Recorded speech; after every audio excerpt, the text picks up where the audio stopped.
Hi అండి. అందరూ ఎలా ఉన్నారు? వెల్కమ్ టు సునీ కుక్స్ అండి. ఈరోజు మనం దాల్ కిచిడి ప్రిపేర్ చేసుకుందాము. దాల్ కిచిడి ప్రిపేర్ చేసుకోవడానికి ముందుగా మనం ఒక మందపాటి గిన్నెని తీసుకుని పెట్టుకోవాలండి. దానిలో కొంచెం ఆయిల్, కొంచెం ఘీ యాడ్ చేసుకోవాలి. ఇది కొంచెం వేడెక్కిన తర్వాత కాజుని మనం ఫ్రై చేసుకుని ఒక గిన్నెలోకి తీసుకోవాలండి. తీసుకున్న తర్వాత ఆల్రెడీ కట్ చేసుకున్న ఆనియన్స్, పచ్చిమిర్చిని కూడా వేసేసుకోవాలి. బిర్యానీ ఐటమ్స్ వేసుకోవాలండి. తర్వాత కొంచెం బిర్యానీ ఐటమ్స్ ఫ్రై అయిన తర్వాత ఆనియన్స్, పచ్చిమిర్చి వేసుకుందాం.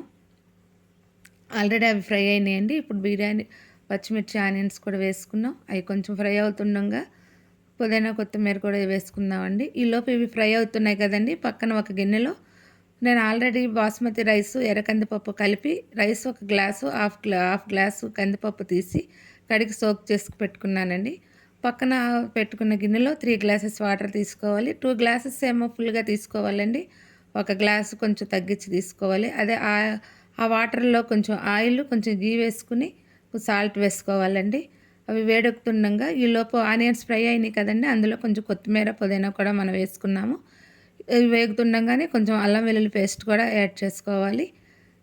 ఈ అల్లం వెల్లుల్లి పేస్ట్ కూడా వేగిన తర్వాత ఇందాక మనం సోక్ చేసుకున్న రైస్ని వేసి ఇందులో కొంచెం ఫ్రై చేసుకోవాలండి. ఇవి ఆయిల్లో ఫ్రై అయితే బాస్మతి రైస్ చాలా బాగుంటుంది. దీనికి బాస్మతి రైస్ ఏమి కంపల్సరీ అని కాదండి, కాకపోతే ఇవి వేసుకుంటే టేస్ట్ బాగుంటుంది. నేను ఇలా ఏదైనా రైస్ ఐటెం చేసేటప్పుడు ఈ రైస్నే ఎక్కువ ప్రిఫర్ చేస్తాను. కానీ డైట్ చేసే వాళ్ళకి కూడా బాస్మతి రైస్ అయితే చాలా యూజ్ ఉంది. ఎందుకంటే అది తక్కువ తినగలుగుతాం మనం. ఈలోపు వాటర్ కూడా బాయిల్ అయినాయండి. ఈ రైస్లో మనం ఈ వాటర్ పోసేసుకొని కొంచెం ఒకసారి మొత్తం కలుపుకొని మూత పెట్టేసుకుందామండి. మూత పెట్టుకొని 5 నుంచి 10 మినిట్స్ మధ్యలో ఉడికిన తర్వాత కొంచెం సిమ్లో స్టవ్ పెట్టుకుని ఒక పెన్నం పెట్టి దాని మీద మనం పెట్టుకుందాము. ఒక 10 నిమిషాలు సన్న సెగలో పెట్టుకుంటే మనకు దాల్ కిచిడి రెడీ అయిపోతుంది. ఒకసారి చూద్దామండి. ఇదిగోండి కొంచెం ఇంకా కొంచెం అండి అయిపోయింది. ఒక 5 నిమిషాలు ఉంచి కట్టేద్దామండి స్టవ్. లాస్ట్కి జీడిపప్పుతో గార్నిష్ చేసుకుందాము. ఇప్పుడు స్టవ్ కట్టేసేద్దామండి. అయిపోయింది.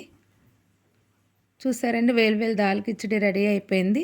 ఈ దాల్ కిచిడి రెసిపీ కనుక మీకు నచ్చినట్లయితే నా ఛానల్ని షేర్ చేసి, లైక్ చేసి, సబ్స్క్రైబ్ చేయండి.